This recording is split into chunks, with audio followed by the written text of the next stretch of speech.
Okay, in this video, I'm going to do my best to help you get into medical school. Now, this can happen at any time of your life. I've seen medical students from being right on that trajectory out of high school to college and then medical school, all the way to having a previous career, maybe as a lawyer or otherwise, and in their 40s, 50s, 60s, it doesn't matter. Everybody can go to medical school if your heart is in the right place.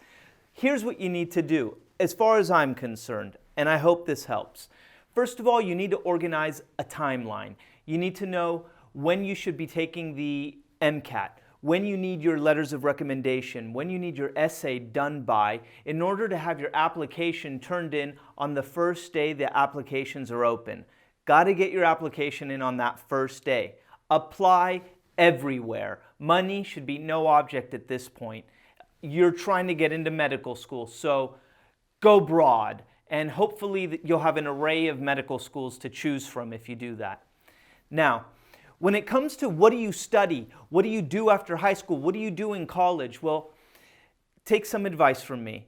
Do more than one thing. If you want to study sciences, that's fine. But right now, my understanding is that medical schools are looking for more than the science-based mind.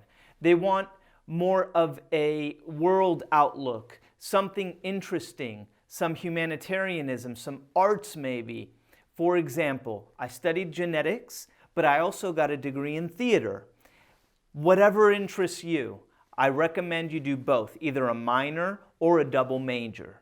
During this time in college, when you're preparing to do well in your classes and eventually take the MCAT, I know you're itching to go and get your hands dirty at the ER or check out what's happening in the hospital and volunteer. But trust me, medical schools don't care about that kind of experience. You need to pursue unique endeavors that will make you stand out on that application and during that interview.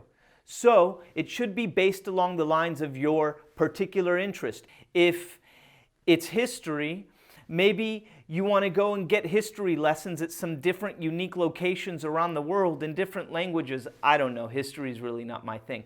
But you see what I'm saying? You want to have a unique experience that makes you stand out. You want to be memorable during interview season when you're applying to those medical schools. So, what else should you be doing besides these unique endeavors? You have to find a professor or a project or a research project that interests you that's happening at your university. You got to delve right in, you got to do the research, you got to write the paper, and you got to get published. If you can show up at a medical school interview with your name published on some research, that is definitely a feather in your cap. The letters of recommendation, what are you going to do? Well, if you take my advice about the other stuff, those will come naturally. You'll hook up with people who will be impressed with what you're doing. All the while mention, you're going to be going to medical school eventually. And these letters of recommendation, they'll be natural. They'll be easy. They'll be obvious. When it comes to the MCAT, you'll likely be taking a different MCAT than I took. Now there's a psychological component to the MCAT. But whatever the case may be, just start studying early. Do all the practice tests. Take the intensive course that you have to pay, what is it, $1,000, $2,000 for? Do it. You want to do well on the MCAT. You want to score as high as possible. With the MCAT and with those more complicated subjects, repetition, write those formulas down over and over on scratch paper, then throw them away. It doesn't have to look pretty. You don't have to draw pictures. Don't start highlighting in different colors. Just keep repeating those formula. But know this, that the MCAT tests on your ability to think, not your ability to memorize. So you might encounter questions during the MCAT that seem impossible, but trust me, there's a trick to answering those questions. They're looking to see if you can find the trick to answering this question. The need to have memorized a formula, it didn't come up very much during my MCAT. So now it's time to write your essay. Well, my best advice is for you to read a bunch of essays. Read people's essays that you know got into medical school.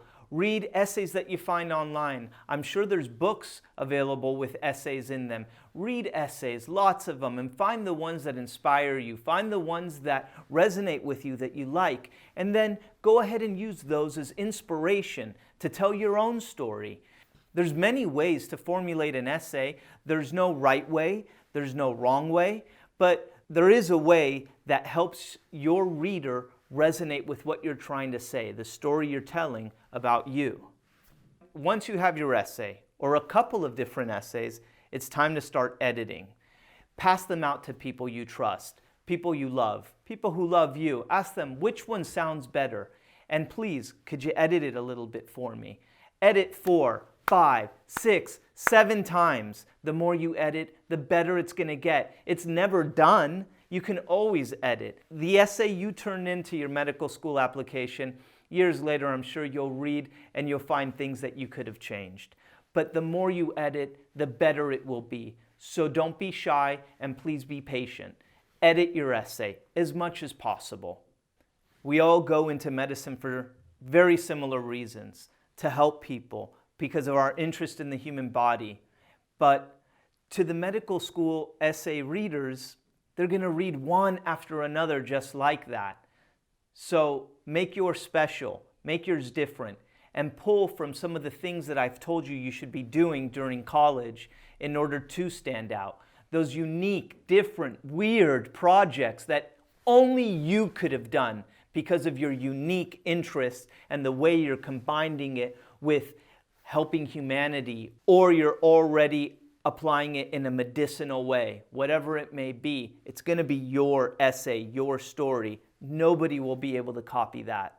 By the time you're sitting down interviewing to get into medical school, you should still be active in that unique project that you had, because that's going to be the spark of conversation. That's going to be what's going to make you memorable. That's the difference between you and the other person who didn't do that special thing. Everybody should be talking about you. Did you meet that girl? Did you meet that guy who's doing so-and-so and I don't know where?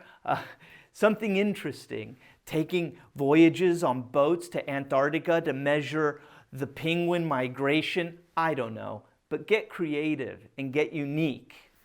When you're invited to interview at a school, please take the time to research that school. What is their approach to education? Do they have group learning? Is it solo-based? What kind of hospitals are affiliated with that unique medical school? When you're sitting down, flip it. Yes, they're interviewing you, but you interview them too. How soon will it be until I touch a patient? What kind of mentors will be around me? How will your school support my unique endeavors or my unique interests? What kind of research, or what is the exciting research that is happening here now? How do your students usually perform on the USMLE or COMLEX? What type of residencies do your students usually go into? Remember, you're the gem. You've come to this point to be able to interview for medical school. You're the special one. Everybody should want you. The profession of medicine is blessed to have your interest in it. Don't be cocky. Be proud. And finally, get yourself set up to send appropriate thank you cards or letters to every single person who interviews you. Meaning, if you go to a medical school and you're interviewed by 3 people, be sure you send those 3 people thank you notes. Good luck on your journey.